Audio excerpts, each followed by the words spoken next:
పులివెందులలో ZPTC ఎన్నికలు జరిగాయి. So TDP అయితే ఘన విజయం సాధించింది. 35 వైసీపీ ప్రస్థానాన్ని అయితే తొక్కిపెట్టినట్టుగా తెలుస్తుంది. సో చాలా వ్యత్యాసంతో గెలిచినట్టుగా తెలుస్తుంది లతారెడ్డి గారు.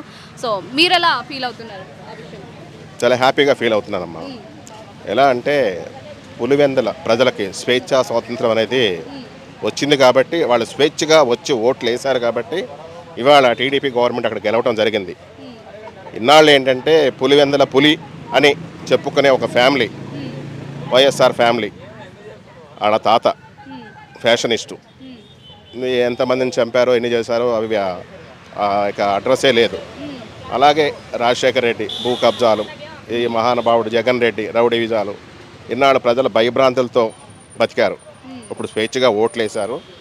వేయబట్టే ఇంత మెజార్టీతో జడ్పీటీసీగా వాళ్ళు గెలవడం జరిగింది. అంటే ఇన్నేళ్ల నుండి వైఎస్ఆర్సీపీ గెలుచుకుంటూ వస్తుంది అక్కడ.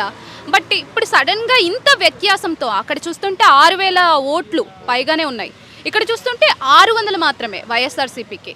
సో ఇంత వ్యత్యాసం ఎందుకు వచ్చిందంటారు? ఏమైనా గ్యాంబ్లింగ్ జరిగిందంటారా? అట్లాంటివి ఏమి ఉండవమ్మా. గవర్నమెంట్ అనేది పగడబందీగా ఎలక్షన్ జరిపించింది. పోలీస్ సెక్యూరిటీ ప్రజలకి స్వేచ్ఛ ఇచ్చింది. అందుకారణంగానే ప్రజలందరూ వచ్చి ఓట్లు వేశారు కాబట్టే అలా గెలవడం జరిగింది. ఈ ఓడిపోయిన తర్వాత ఏంటంటే అనేక రకాలుగా మాట్లాడతారు. ఓడిపోయినోడు, గెలిచినోడు చాలా ఆనందంగా ఉంటాడు.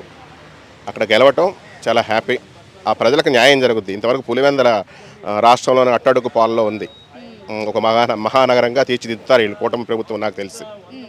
అంటే ఇక మీదట డెవలప్మెంట్ అది అంతా జరుగుతుందంటారా? బాగా జరుగుద్ది. ఎందుకంటే అక్కడ రౌడీ విజాలు పోతాయి, ఫ్యాషన్ విజాలు పోతాయి.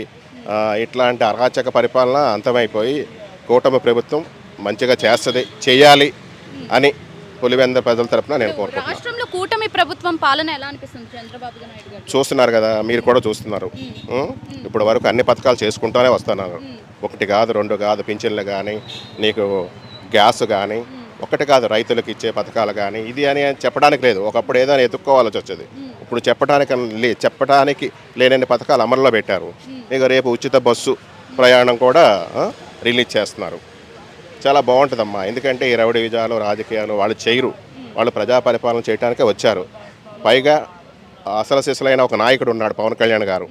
అర్థమైంది. ఆయన ఏంటంటే ప్రజాసేవ కోసమే రాజకీయాలు అడుగుపెట్టాడు. కంపల్సరీ ప్రజాసేవ చేసి తీరుతుంది కూటమి ప్రభుత్వం.